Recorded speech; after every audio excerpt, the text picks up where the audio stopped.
Hello, welcome to the Robotnik is Super Sexy show. We are going to be very generous this week. Not only do we have a Pokemon Showdown, we got the Wi-Fi battle too. It's about time. It's been about a week.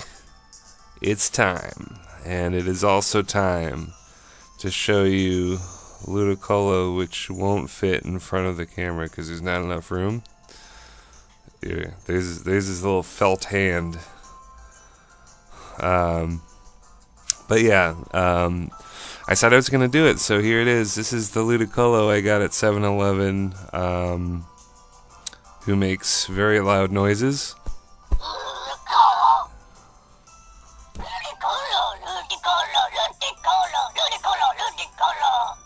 You said it better than I ever could, Ludicolo, and yeah.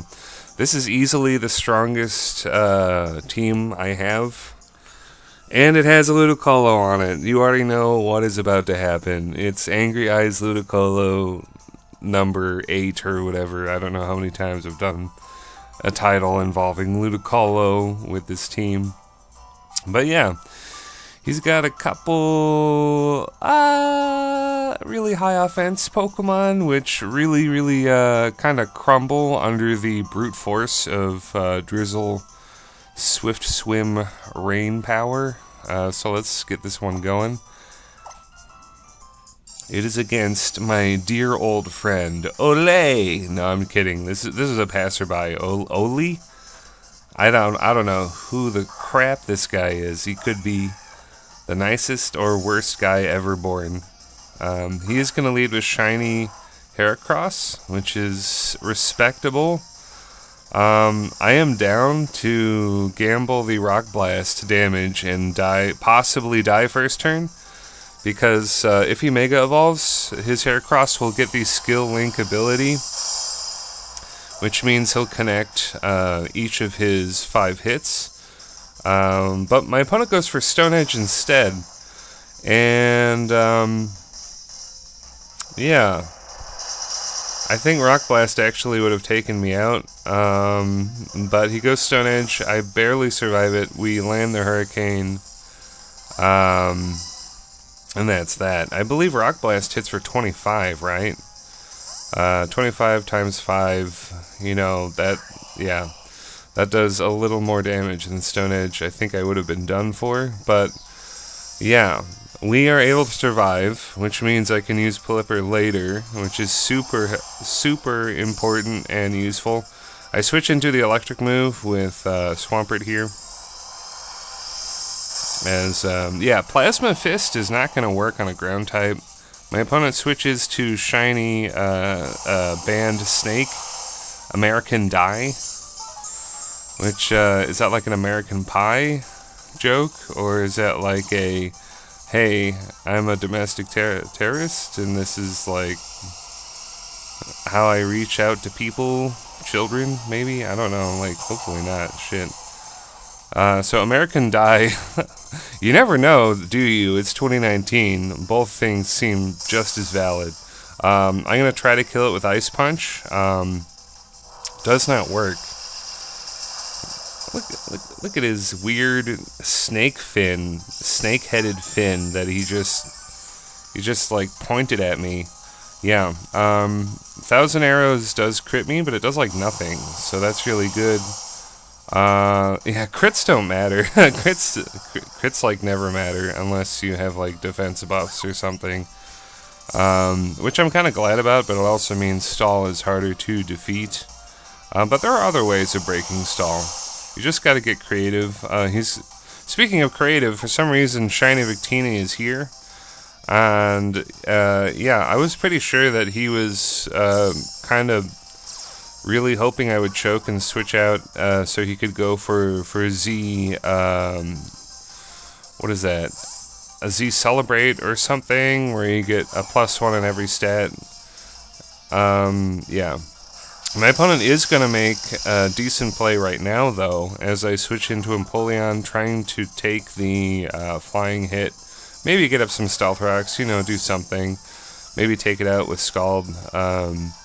But yeah, I don't know if that's banded damage or not. I am max HP on Empoleon, so that does seem like pretty high damage.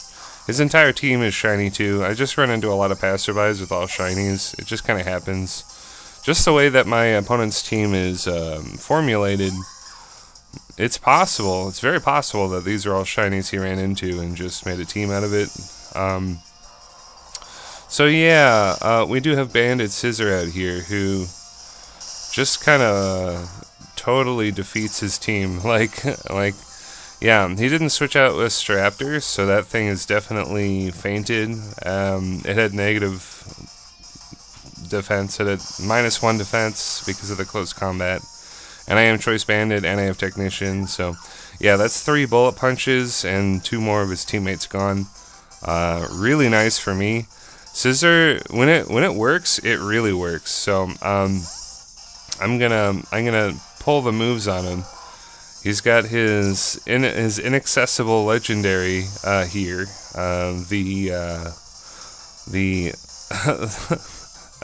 The poor posture Pokemon. It does Fire Punch me, and it actually takes Life Orb damage, which is very funny. But we are going to see Plasma Fist as I do fodder Blipper. Very nice looking attack. After you use it, your normal moves become electric moves or something. Because the iron deluges the arena, or I didn't actually read it, but yeah, you already know what's gonna happen here. I led with Ludicolo, I didn't lead with Ludicolo, but like I led in this video just talking about Ludicolo. We even had a bona fide Detective Pikachu Ludicolo just say a couple things before the match. Like, yeah, in your heart of hearts, you should have known this is coming. Yeah, we're going to end it in style with that Waterium Z in the rain, which is just kind of really, well, I like it. That's a bit of a short one, so we're going to follow it up with a Battle Spot match I had against Carlos, who has a very obvious Drought team, which is pretty fitting since I just used the Drizzle team. I'm using my Poison team. I recently swapped out. I did a couple tweaks to the team. I got rid of Seismitoad. Now, Seismitoad is like a really cool Pokemon, but it has no form of recovery. Like, it does cover Toxapex pretty well, but another Pokemon that covers Toxapex and covers Salazzle, I re-added Salazzle to the team also, is Hydreigon, who we're going to get into right now. I just led with Salazzle in case he led with Ninetales, and I would have got a free sub and just kind of whittled his whole team of Toxic. Even the Venusaur, I would have been able to Toxic because of Salazzle's ability. Hopefully my opponent does not click Dazzling Gleam like a genius. No. Yeah, Psyshock is going to fail because I'm a Dark type, so that's really good. My opponent somehow has been in the Pokemon business long enough that it knows every Hydreigon is Choice Scarfed in Standard, which it basically is. When you get this guy in Underused, he's really good with Choice Specs, or like Z-Move, or like, he has a lot more wiggle room in the Underused tier to use other more creative sets, but the tried and true Choice Scarf Hydreigon, much like the Choice Band Scissor, really good, and I actually was pretty surprised at how handily I took out that Ninetales with 2 Dark Pulses, because I have believed, I've told myself this before, in videos and out of videos, that Hydreigon's just not as powerful as it needs to be, so I'm always just really shocked when I 2-hit KO anyone, but yeah, that was obviously a offensive Ninetales, the way it took that, so Venusaur is just gonna get big. Venusaur is gonna use Growth and get +4 to, yeah, here we go.